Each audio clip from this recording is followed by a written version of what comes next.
All right. Hello, everyone, and welcome. Hayley and I are both just so honored to have you here with us today. There's a few of you that are on here live and a number of you that will be receiving this recording later on.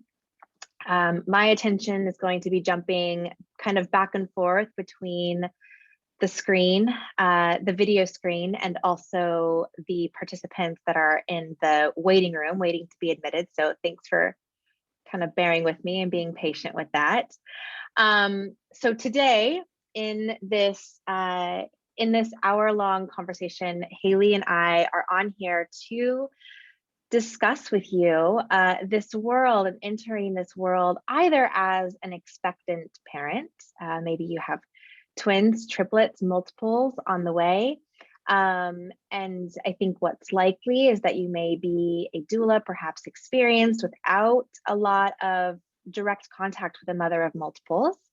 Or maybe you're just entering into this world of doula support and curious about just kind of how to set yourself up as just being a knowledgeable resource and tool and ally for supporting mothers in the first few weeks after delivery for those that have twins or twins or more. So I'm honored to welcome Hayley today, she's really the one that's going to be sharing all of the brilliance this morning or today, wherever you are in time. Wherever you are in the world as you're watching this. She's really the one that's going to be sharing all of the insight. She is a new mother herself of a baby boy and a baby girl. They are how old? About 10 months? 10 months now, yeah. Amazing. She and I had our babies right around the same time, so it's easy for me to keep track of their ages. But I admire her. She's an incredible woman, mother, advocate, activist, doula, postpartum doula. She's trained with Ayurvedic mamas. So I'm excited for you to hear from her. My name, for those of you that I haven't met, or for those of you that haven't joined us in one of these calls yet, my name is Jenna Furnari, and I am the founder and director of Ayurvedic Mamas. I am an Ayurvedic practitioner for many years, and in the last 5 or so years, really full-time in the sphere of supporting mothers following birth. And I train Ayurvedic postpartum doulas, women and men around the world over the last couple of years, and work with women directly and birthing people directly here locally in Southern California. Hayley is also based here in Southern California, but in thanks to all things pandemic and being virtual and on Zoom, it's kind of weirdly been beneficial in the way that it's allowed for us to reach a wider audience and connect with those of you to deliver this information internationally. So welcome to each of you. I would love to hear from you. We're not going to spend a whole lot of time over in the chat today, but if anyone has any questions, you're welcome to let us know over in the chat box. Click the button that signals you to raise your hand here in Zoom, or even just go ahead and unmute yourself. But for now, what I would love is for you to let us know your name, where you're tuning in from, and what has brought you to this meeting today. So are you perhaps a doula? Are you a new doula, curious about entering this work? Are you an expectant parent? So spend a minute to just enter that information for us, and it'll be great to just kind of see who you are and who we're chatting with today. All right, so the work of Ayurvedic mamas, supporting yourself or entering into the line of work of becoming a doula is becoming more common, especially here in California. I know that's definitely the case, and it's also true around the world. There's birth doulas and there's postpartum doulas. There's also, there's all kinds of doulas and support people and support services that are available today. But when it comes to the line of birth support, a doula tends to be more focused on supporting a family through birth or supporting a family through the postpartum period. Postpartum period usually takes place anywhere from 6 to 10 weeks, kind of depending on what the birth experience looks like and what the time needed by the family for adequate healing. So today we're going to really talk about birth support that begins just after delivery. So it's postpartum support, postnatal support, and those early days at home with the family as her or as their support person. So really quick, I'm going to glance over here at the chat. Awesome. We have Jackie from DC, an expecting parent of twins. Congratulations. That's exciting. We have a postpartum doula, Eileen, who is an advocate for the 4th trimester, watching from Arizona. Hello, Eileen. Leah, hi Leah from San Diego. She just began supporting a family with twins that were born a week ago. Amazing, perfect timing for you. And Tandon, I hope I'm saying your name correctly. Cool. Expecting twins in July. Your wife is at her appointment right now, finding out the sex. Oh my God, amazing. I think it's incredible. First of all, how exciting that you're finding out the sex today. And also though, that you're here on your own as, oh my gosh, like hands down, bravo and huge hugs. And thank you for just being an example of being a very active in this role in like creating this container of support that surrounds both of you and your entire family for the days following birth. Drew, hi Drew, so amazing to see you. She's here from the UK, from London. She's an Ayurvedic consultant and currently taking the Ayurvedic Mamas postpartum doula course. Okay, awesome to see all of you guys. And again, welcome to those of you that are tuning into this a little bit later. Hayley, I introduced you very briefly, but is there anything else that you want to add to that? No, I mean, I think you got it all. Yeah, I'm Hayley. I had my twins in April of 2020, you know, just such a intense time in the world. And a first time mom, it was a lot. This whirlwind of motherhood was a lot for me to jump into. And then not long after, I was just searching for something that would help me move through this just intense period of my life. And then when I found Ayurvedic Mamas and connected with Jenna, and got the opportunity to take the postpartum doula course, that really was honestly life-changing for me. And it's been such a blessing. So I'm excited to be here and chat all about twin momming with all of you. Awesome. Thank you, Hayley. All right, so I'm just going to dive in with our first question. Actually, I'm going to go back for a moment. So the plan is to kind of lead this discussion, question and answer. I'll have a few questions to lead this conversation. If you guys have any questions, please feel free again to type it into the chat box or unmute yourself. We will go about 30 minutes more or less and leave some open time for discussion at the end. So my first question for you, Hayley, it's kind of a broad one, but as a doula and personally as a new mother yourself, what are the differences that we all need to be aware of, both as a support person and setting ourselves up to be a new parent to these twins in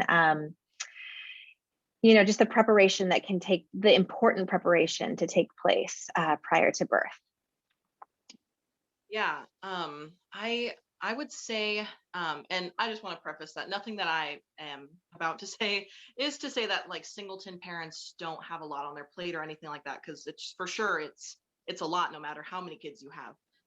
But as a twin mom myself, in my experience, and just recently also working with twin moms and talking to twin moms in my community, I feel like the biggest difference is just that it's constant.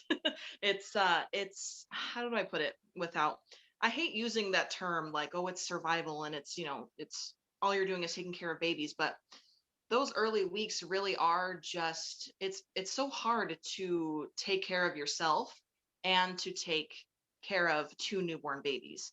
So I would say that as coming into the household of new twin babies as a doula, um, I think the biggest thing that would be of help to a new mom is to be hands-on with the babies, but also number one would be letting her rest as much as possible. And we talk about that in the Ayurvedic Mama's Postpartum Doula course, just how beneficial rest is and how important rest is. Any moment that a mom can have some quiet alone time or get some extra sleep in is just going to be so beneficial for everything overall. Um, so I would say,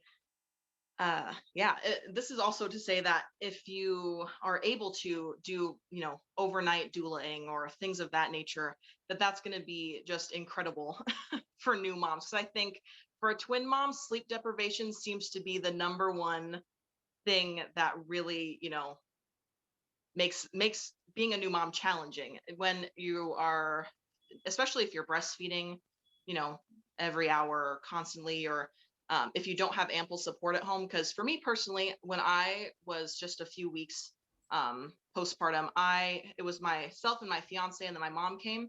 And even with three adults, it was like, I was still always holding a baby. So it takes a village really to be able to um, care for the twins as well as care for mama. So just having mom being there to support her through this time where she is so sleep deprived and could use so much help just getting as much rest as possible is going to be Yeah, so. absolutely. And it seems to me, in talking to you in the last couple of weeks and getting ready for this conversation, something that I realized, something else that you just mentioned a moment ago, is that while you may have support, it might be your mother or your mother-in-law or your partner or your husband or whoever, chances are you're always going to have another baby, one of the babies in your arms. And so it stands out to me how important alone time is. Mm-hmm.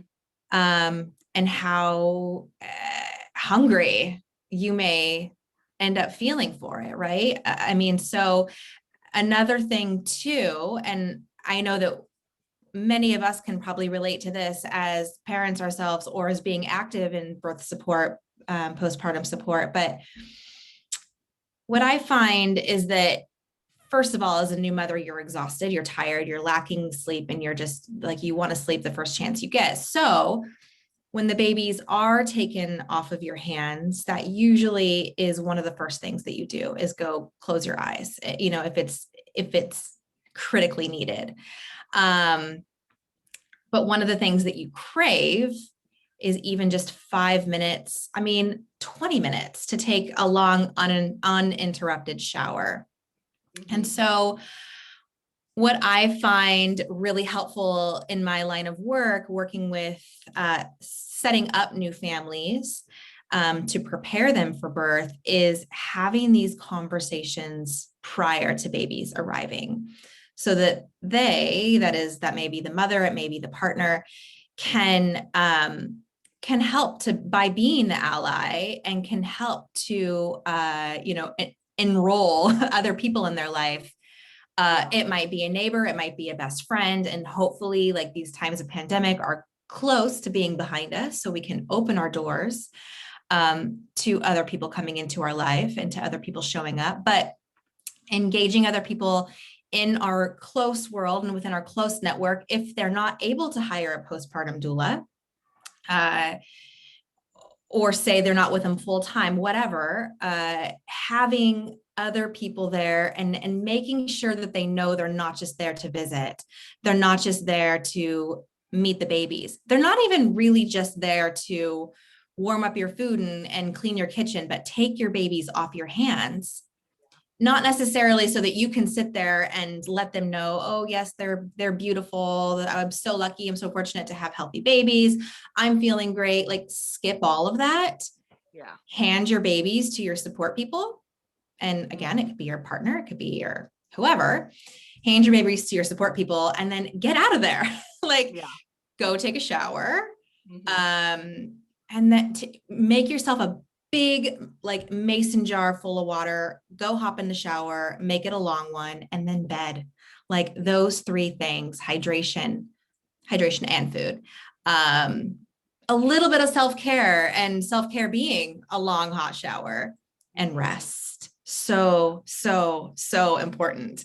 For all new mothers, whether it's the first 6 weeks or the first year, but especially for mothers of multiples, right? Mhm. I mean, that's kind of an assumption on my part, without. 100%. Yeah.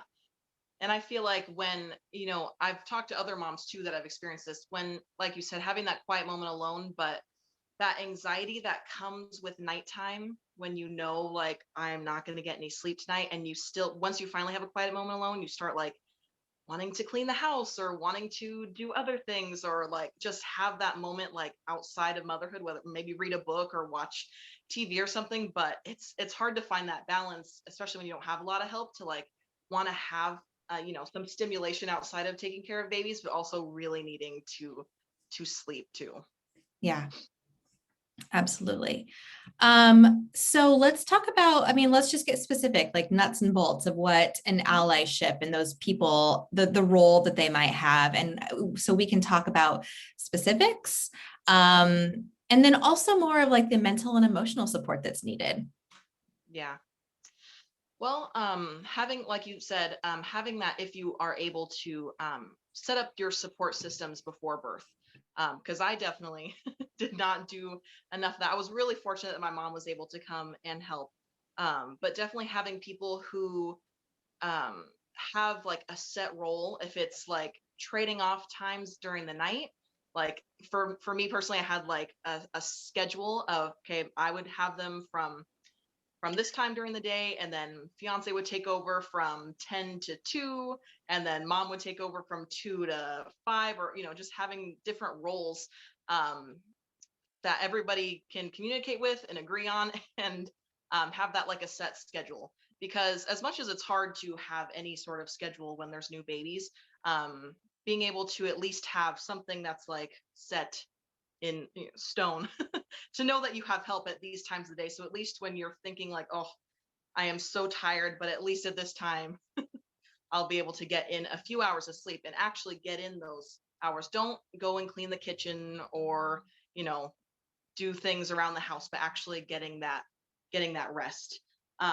Also setting up, I think another big thing is setting up food trains. If you don't have a doula that is cooking for you, whether friends, family, neighbors, whoever can pitch in to bring over a warm meal, because it's so like being able to have food already ready made and even portioned out, to know that it's ready in the fridge it is really such a blessing. Because I remember I was for a while there living off of trail mix and just trying to get whatever snack as possible. But then, as we know from an Ayurvedic standpoint, also that healing the gut, and having nutrition be such a big part of your healing is really important, because that will affect your mental clarity and emotional being overall.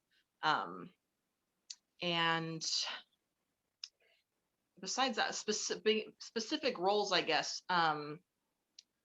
also just adding on to, like you said, having people that they're not here to mingle and take pictures of the baby and things like that, but they're really there to support and help with that, whatever it may be necessary. Absolutely. Something you mentioned food, and that made me think of another question that I would love to hear your insight on. So for breastfeeding mothers of multiples, as many of us likely know, although I probably shouldn't assume that, but in the amount of food that we consume Ayurvedically following birth is important, of course, for helping to heal our body and by healing our gut internally. So like that really deep restorative work that's important following birth, but it's also really important in order to stimulate the production of breast milk, right? Mm-hmm. Yeah. And so there's, a number of calories that is suggested perhaps by someone's OB or delivery team or medical team surrounding your birth. So I'll leave that specific number of calories to them. However, I think it's safe to assume that keeping a mother really well fed with very nutritious calories and also foods that are easy to digest, absorb, break down, move through the toxins, move through the rest as waste. But I think making sure that plenty of those foods are coming in, foods that hopefully have a little bit more variety than just trail mix, which is totally common for, unfortunately, it's totally common for many of us as new parents. But having as abundant as possible those meals on hand throughout the day, kind of around the clock, in order to keep, again, yourself healing, and in order to keep the amount of milk that your body's producing, because now, of course, you're not producing for just one, for two or more, for three. So let's talk about that. Like, the stigmas around, like in the wide social media world of what you see around breastfeeding, and kind of the expectations that perhaps you felt leading up to preparing for breastfeeding of your twins. Like what has that experience been like, and what can you say just about just what you've noticed as far as the effects of what goes into your body and how that affects milk production? Yeah, so I would say that I personally, as a first-time mom, I did not realize all that went into breastfeeding. We assume, or I think that there's this idea that just breastfeeding is natural and it's just going to happen, and that's it. Like, if you're not familiar with the birth world or don't have kids yourself. So that was really shocking to me to find out just how challenging it was to be feeding two newborn babies, which I pretty much exclusively breastfed. So the hunger, just the insatiable hunger, and seeing the difference, I would say, when I had like really well prepared, warm cooked meals versus when I was just, neglecting my own nutrition and just living off trail mix and forgetting to drink water and things like that, definitely made a difference in both the production of milk and also the way that I felt and was able to carry on through my day, emotionally and physically. I definitely could tell a difference. But as far as breastfeeding twins goes, I think having those just abundant snacks always, like we talk about having that breastfeeding altar, was just so helpful, just to have it full of meals and snacks and water constant. Like, if you can have somebody at home have that role of making sure that your breastfeeding altar is always full of really nutritious snacks, because when you're constantly reaching for dry snacks or dried fruit and things like that, I definitely would notice a difference versus when I would be remembering to take my fenugreek and fennel tea and was, able to sip on bone broth and things like that were really able to help me boost my breast milk production. Yes. Awesome. Well, so let's talk a little bit more about setting up that breastfeeding altar, which I think is such a beautiful suggestion for doulas and parents. So a breastfeeding altar may look something like a little like nightstand sort of table next to your breastfeeding place in the house, and usually it's a rocking chair or some sort of comfortable chair. If it's not rocking per se, it may be in the nursery, it may be in your own bedroom. When my daughter was born, we actually recently moved, but when she was born, we lived in a tiny little condo, and her bedroom was my bedroom. And so before the baby was born, my parents came and just helped me clear out a ton of clutter and furniture. And I previously had said, I don't have space for a rocking chair. And my dad actually was the one to say, like, this is where it's going to go. And we're going to get rid of, XYZ. And that was so I'm so grateful to that now that she's 10 months old, to have that zone where it's like this protected little container of she and I space, or baby and mother, babies and mother. So it was a rocking chair. There's a tiny little table nightstand right next to it. And you mentioned having snacks, having water. What else might also, so let's talk about the specifics of what might be included in that space. Yeah, so making sure, because having a rocking chair, a really comfortable space, because you are going to be in that space for hours a day. So plenty I of would plenty of pillows, plenty of blankets. pillows, as comfortable as it can possibly be. And especially in if we're talking specifically in the early weeks, just putting away the external distractions so that you can really focus on the breastfeeding, and making sure that the latch is right, making sure that you are comfortable and baby is comfortable. Um, so putting away I mean, you have your phone close by in case you need to call somebody or need help. But turning off the TV, maybe having your speaker playing some soft music, also having things for baby. Depend, like for me personally, I had my setup on the couch, so also near the breastfeeding altar I made sure I had nipple cream and nipple shields and pumping pieces. I had Yeah. everything I could possibly need set up so I wouldn't have to keep getting up, because for breastfeeding twins you can either do one baby at a time or you can do tandem feeding, and I did both. It varied depending on their age. But especially if you're tandem feeding, you're pretty much stuck there until they're done. So I also, what was really helpful for me was next to me, if it's possible, if you do have a nice couch setup, having a space to put a baby down after tandem feeding so that they can be comfortable and safe, so that you can get up and either put the other baby down or rock the other baby, or whatever it may be, was also something that was really helpful for me. Besides that, can't think of trying to think of what else might have helped, but really, like, again, just having everything you could possibly need within arm's reach.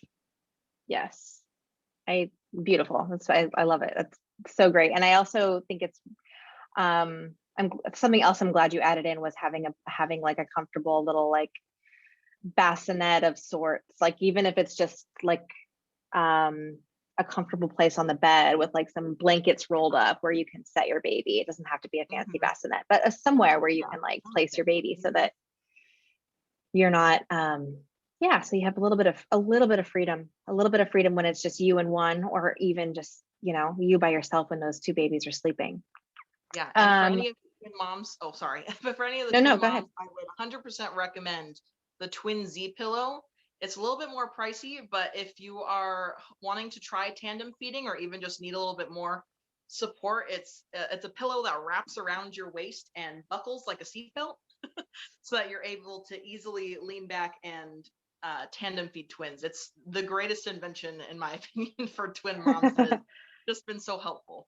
Awesome. You know what? And there's nothing like finding a breastfeeding support pillow that works for you. Yeah. Like it's amazing. What was I just gonna ask you? I had a question and it just slipped away from my brain. Had to throw the twin pillow. Okay, talk about the emotional mental support that's needed. Yeah, that was definitely a big one for me, because on top of everything that comes with new motherhood, obviously, that especially right now, that feeling of often feeling of isolation, or feeling like you're not doing anything besides taking care of babies, not having any alone time. I feel like I personally, and I know a lot of other twin moms, really struggled to, be able to connect with people that actually understood what they were going through, or just to feel heard. I think that's a really big thing, is to, especially if you are a doula, which I'm sure most of us who are doulas are already great listeners and are trained and also empathetic people. But being a really good listener and being somebody who can just take in and listen to what they're saying without trying to constantly, like, give suggestions. Well, maybe have you try this, maybe you should try this, maybe you should try this, and just making it more like being a place where mom can vent to and share what she's feeling without feeling judgment or without feeling like, you would be more of like a friend, as much as you're there to work and to help, but really being, that light in someone's life that they feel like really comfortable to chat with you, because especially right now when we don't have a lot of people coming to the house, we don't have a lot of our friends and family, a lot of us don't have um, that socialization aspect, that we might normally have. That's really big for me, which is why I do what I do now, where I'm constantly connecting in the community with twin moms, and moms of singletons too, because it just really makes such a huge difference to be able to connect with people who understand and who are there to support you without any other external, what would I say, motives. Awesome. On that note, I'm going to just add in here that Hayley has a virtual group that she's going to be leading. I'm looking to my notes. It's the Boldly postpartum support group. It starts at the end of March. It's an incredible group, correct, for expectant mothers or expectant families of multiples. So it's for anybody currently. It's for anybody 0 to 6 months postpartum. Awesome. And I have had twin moms, or currently I do have twin moms that are in that group, as well as singleton moms. If I got enough twin moms, I would totally do just a twin mom group, because I think that's really special. But I think it has been a really great resource just to be able to connect with other moms, and have that feel that support, and a place to go to vent, and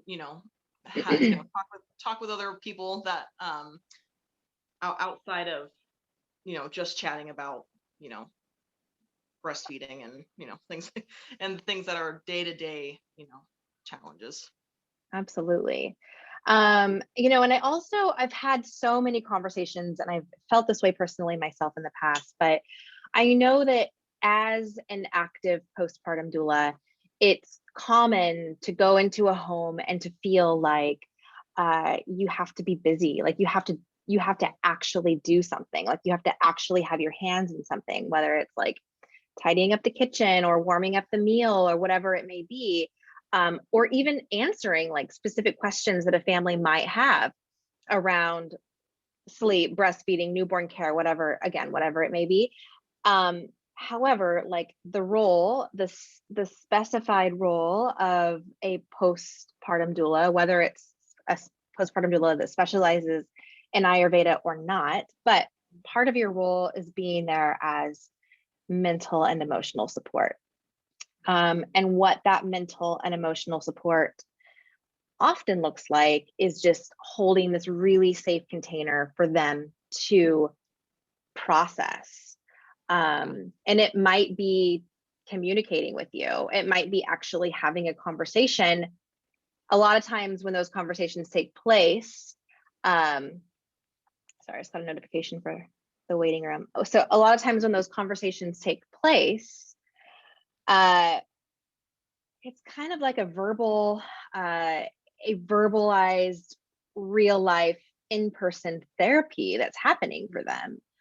Mm-hmm. So not being there as her postpartum doula, not worrying about having the right answer or having the right reaction. You don't need to say anything, just acknowledging that you've heard her, acknowledging that you're listening, acknowledging that you're there and that she can trust you, goes so far and means so much to those that you're supporting. So this goes for you too, for those of you that are expecting parents that are listening to this later on. And you may or may not have a postpartum doula. If you don't have a postpartum doula, you can still have each of these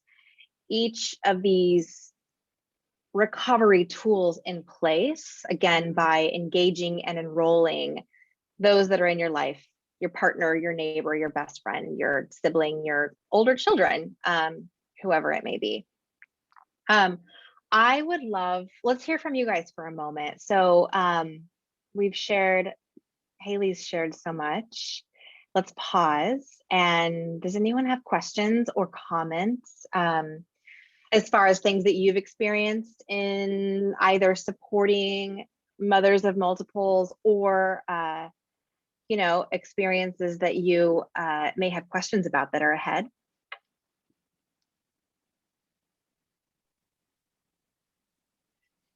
I think I'll open the floor up. Yes, Can you hear me? hello. Yeah. All right.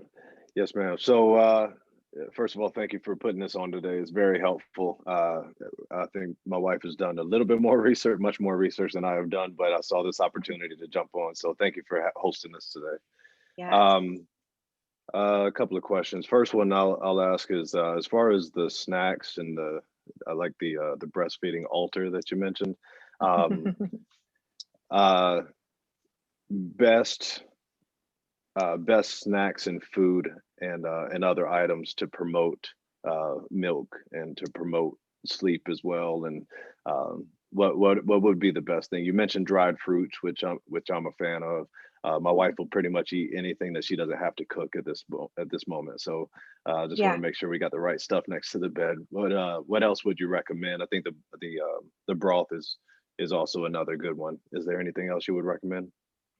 Yeah, so the broth in particular is wonderful for the first week or the first couple of weeks following delivery. So you have to think of internally the repair and the rebuilding that's going to be taking place in her body on a physiological level, and how beneficial particular foods can be in helping to manage that recovery.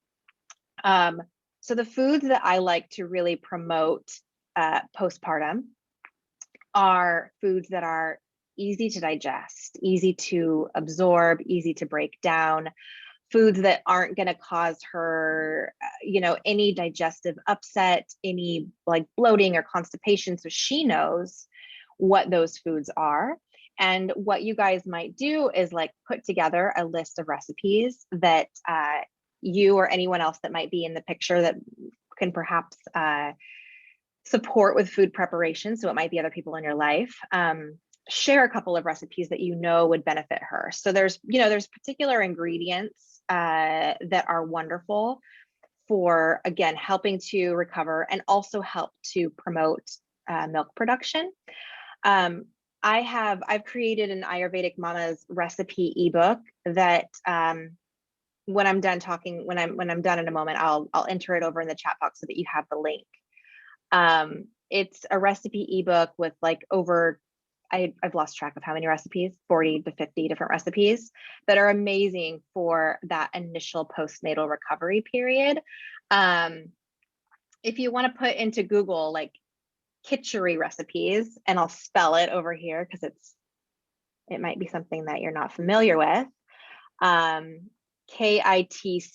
I just entered it over into the chat box. If you want to just Google that, kitchery is a good like kind of foundational Ayurvedic meal, and it can be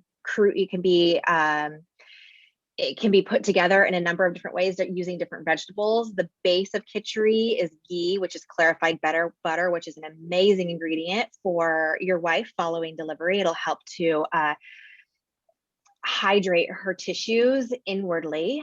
And some of the other base ingredients are mung beans and rice, which when they're cooked in this very specific way, it's truly medicine for the body. So kitchery, Google that, have fun kind of exploring it. And then I'll also put the link over here in a moment to get to my recipe ebook that'll give you a ton more information and insight on foods that you can cook for her or someone else can cook for her. Also foods that you guys can cook in advance and stock your freezer now before your little ones are here so that you have easy things on hand. Ayurvedically, when you're looking at the practice traditionally, you'll never hear a classic Ayurvedic practitioner or teacher or instructor say, yeah, like defrost something or throw it on the stove and, you know, rewarm it. But in the scope of the first 42 days or the first 6 weeks, first couple of months, like it's really an invaluable tool to have a freezer stocked with the right foods as opposed to having to like order out for foods that aren't gonna have benefits for her healing and for breast milk production. So it's my long-winded answer. Is that helpful? No, very, very, and kind of what Hayley was alluding to. We don't have a lot of help where we are, and so it's pretty much just going to be me and her.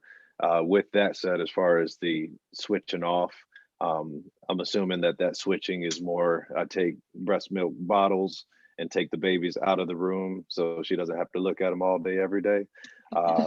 Is that, that sounds like kind of what we're leaning towards. So we're creating another kind of dark space, another quiet space in the house because we already have other 2 more kids. So yeah, so I'm going to be primarily doing the cooking and the cleaning and all the above. But I think, would you recommend having another bassinet in another location to set the babies? Like you said, another safe place for them outside of the room. That's a good question. That's a good question for you, Hayley. What would you say to that? Yeah, I mean, you don't have to buy, I personally feel like you don't have to buy like a ton of specific bassinets or fancy gadgets or things, even if you just set up, I mean, especially because they're not going to be rolling yet or anything like that, just set up a comfortable spot either on the bed that's just maybe surrounded by blankets or something like that. In another space, that would be really incredible if you were able to give mom a moment and take them to another quiet, dark room, or light room if they need some sunshine. But yeah, that would be really helpful for sure. How old are your? Was it more beneficial? Oh, sorry, go ahead. Oh, how old are your other kids? I have a 12-year-old daughter and a 4-year-old son. All right, so especially the 12-year-old, like ask her to help. Yeah. Put her on dishes. That does sound nice, doesn't it? I know it probably is so much easier said than done, but like really, like there's going to be a lot of bottle cleaning. We're working on it. Yeah, and then Najla, hello Najla. I'm so happy you're here. She's here from Egypt, right? Am I right about that? I hope I'm not. Awesome. She just said she can give mommy foot massages. Yes. Mm-hmm. Even oh my gosh, even mom, who was 4 at the time, my stepson would always, if they are involved in ways like, oh, could you grab a diaper or things like that, you'll get some help, I think, too, even if it's just small things like that. Yeah, it'll be small things like that. I had a question for you, Hayley. Earlier you mentioned the meal trains, and I know like a couple of years back I helped a family to set up, I think the app that I used was actually called Meal Train. But are there other apps that you know of or that anyone knows of? Feel free to type it into the box if you know of any. Or you can let us know, Hayley. I don't know many apps, but if you are in like, I don't know if you have like where I live, there's like a Antelope Valley Moms group. That there's oftentimes moms that are more than willing to help out in that way. But if anybody else has any app ideas, that would be great because I'm not familiar with them. Yeah, so that might be a great resource for you, Tandon. If you don't have people that are necessarily close enough to you guys that you would say, come over and help us. But it might just be coworkers or neighbors. And like, so if you Google it, Meal Train, I believe there's like a program. There's something that'll pop up. It's like some sort of, online, whatever, like calendar that you can create. And then you can add people to that calendar with their email or their contact information. They can look at the calendar, pick a specific day and say like, I'll bring you meals on these couple of days or this specific date. And that might be really helpful to you guys. Is it acceptable and meal train etiquette to say what you want? Because the last time when we had my son, we got a whole bunch of noodles. Yes, we got a thumbs up on that. We've already had lots of noodles, but and I've seen friends that do it too. Yes, Jackie, I just unmuted you, so go ahead. Hello. Oh yeah, hi. I was going to say I have friends who've had meal trains and they say exactly what they want and what they like, and it's totally cool. And I actually appreciate it more, so I'm all for it. Right. think I a lot know of people don't know what to make. Yes, I was just gonna say,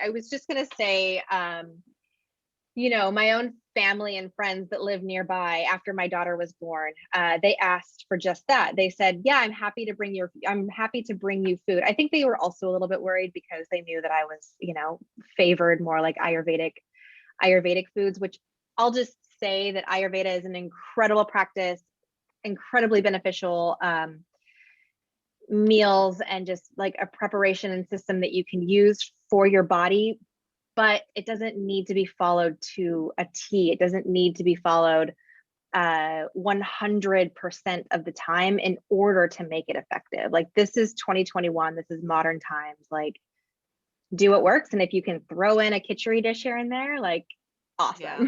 That's what I wanted to add to was but for the twin moms that are watching, to just have so much grace with yourself during this time. My iPad's trying to die on me, but let me scoot over here. Having so much grace with yourself during this time, and yes, like Jenna said, if you can throw in a khichdi dish, or if you focus on galactagogues here and there, which are, you know, to boost breast milk or lactation, but also just, again, to be gentle with yourself and don't think too hard about what you're eating, or don't be influenced by diet culture or anything like that. It's talking about having to bounce back your body, or what you should be eating, you know, by, you know, Instagram influencers or dietitians or things like that. Just focus on feeding yourself, nourishing yourself, doing what you can, especially if you don't have a lot of help at home. If it's something simple meals like canned salmon and broccoli and instant rice, if that's what has to be, you know, that's what you got to do. That's what you got to do. And I definitely, you know, for a while there, I was surviving on microwavable meals and things like that. So don't beat yourself up about things like that. You know, just having you fed is just what's most important. Yes. Absolutely. Can I ask a question? Of course. So my husband and I are we're researching postpartum doulas and trying to figure it out. And I was just curious from your perspective. We do have some family around, and we're trying to weigh the kind of pros, and there's really only pros in my opinion, but also just the cost of it as well. And so I was just curious of just hearing feedback about, like, why should we lean more towards getting a postpartum doula with family around. And I just don't know that many people who have had it, and we are having twins, so it would be just great to hear your perspective. Yeah. Wow. Well, I could say so much, but I truly believe that having a postpartum doula in your home following birth is one of the best investments that you can take. Is this your first birth? Or do you have other children? It is, yes. Yeah. Okay. We have a dog, that's it. Yeah, I would say, I mean, I could go truly on and on about the benefits of having a postpartum doula. There's the way that you've lived your life for however many years you've lived this life. And all of that is about to change, transform pretty dramatically in the first few weeks, few months following delivery. And to an extent that's multiplied exponentially considering you're having twins, which Hayley can wonderfully speak to. It's great that you're going to have your partner and your family there to support you. And I was kind of wanting to allude to this for Tandon as well. Your partner taking on the work of preparing the meals, doing the dishes, like taking care of one of the babies, he or she, the partner, is going to be exhausted as well. And right, Hayley? Like they're going to experience the same exhaustion, not at all to the same level, and it's going to be entirely different, but it's going to be a huge shift for them as well, and they're going to feel it physically, energetically, mentally, and emotionally. So while they're holding this really safe container and safe space for you, which is invaluable for them to do for you. There also needs to be a larger container of this safe, of this larger safe space that's held for your household. So it's for you and your partner together with your new children. And again, so that can be this little fairy postpartum doula that comes in. She can be specialized, she can have 30 years of experience, or she can be brand new. A lot of the postpartum doulas that I've trained jump into it, and the feedback that they've relayed to me that comes from their clients, it's invaluable, whether they've done it 30 years or they've done it for 6 months, and kind of weighing both of those two options out. The more experienced doula that's been doing it for 30 years, which might be something that you would want to consider since you're having twins, they're going to be more expensive. And a postpartum doula that's in it, it's a wholehearted practice. So they're not doing it, they're doing it out of the love in their heart and the respect that they have for the journey of birth. And of course, they have to make a living like each of us do. And that is very important to honor the work that goes into supporting those of us women and supporting you as a new mother. Those are just different circumstances to consider when looking at the different doulas that you might bring into your home. It's important to go through a couple of interviews. So likely the interviews are going to be held through Zoom, but have you and your partner both there in that interview, because this very close, this just is very close, like relating and sharing space every single day. It's important that it's someone that you can trust in yourself. You're going to be able to welcome them with open arms and an open heart, and really look forward to their visits. So interview a handful. Some of them you might feel like, I'm not sure. And that doesn't necessarily mean no, but there likely will be a postpartum doula that you interview that you're like, yes, I want you to be my best friend. I want you to come over now. I want to have my babies now so you can start, spending time in my home now. Anyways, I could go on and on, but having a professional postpartum doula in your home following the birth of especially twins is a truly, truly, truly one of the best investments that you can make. I would say invest in a postpartum doula before investing in a crib. Right? Like, how much time went by, Hayley, before you actually used a crib? Oh, we all slept on the couch right? For probably months. The amount of things that looking back now, that I would have just saved money on and just gotten extra support. Like I said, if I had the means at the time, I would have so paid for support during the day or overnight doulas or things like that. That would have honestly, I know, made a world of difference in how I felt emotionally going through first time motherhood with twins, and just having somebody who also can help you with lactation support and who can help you know like what things to maybe add to your diet that can help boost lactation.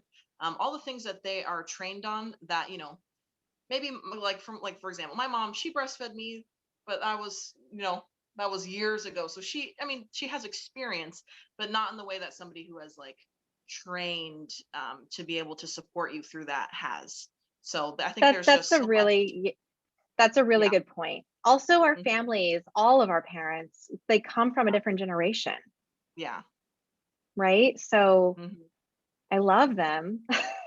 I'm grateful to have had them here supporting me. And my mom's amazing at doing laundry. Yeah. But having a professional that really knows what you need is incredible. Yeah. Eileen typed in a comment, doulas are not family and the lack of stress with them is different. Totally. Yeah, like things come up when you have your family living that close, working that closely with you, whether they're staying with you in your home or not. Every single family that I've supported following birth, and these are the families that I support directly, there's usually some tears when the parents leave town, but it's always tears and emotion that come up with like, it's time, you know, like I'm ready to step into this next phase on my own as a parent, and with the support that's going to empower me, with the support that's going to lead me to feeling really confident in raising these two little ones on my own. Mhm. That was another long-winded answer to a very important question. Is that helpful? Okay, good. All right, you guys, we're right at the end of the hour. I want to make sure I answer all questions if there's anything else. Hayley, thank you so much. I'm going to type in, actually, you can type into just to make sure I don't get it wrong, but can you type into the chat box your Instagram handle so that people can follow you? And she shares so much amazing content over there, you guys. You'll learn, you'll be inspired, you'll laugh. So follow her. I'll also say, in case for those of you that are watching this later aren't seeing the chat box, which I know that happens sometimes, her Instagram her Instagram link handle, thank you. Her Instagram handle is Boldly Mama. So Boldly, Boldly, Mama, Mama. So find her, follow her. Thank you guys all so much for being on here with us. These conversations could go on for hours. We're available if you have further questions. Instagram, email, wherever you want to reach out to us, we're here. Thank you again, and good luck to you, especially Jackie and Tandon with your little ones. It'll be here soon. All right, take care. Take care.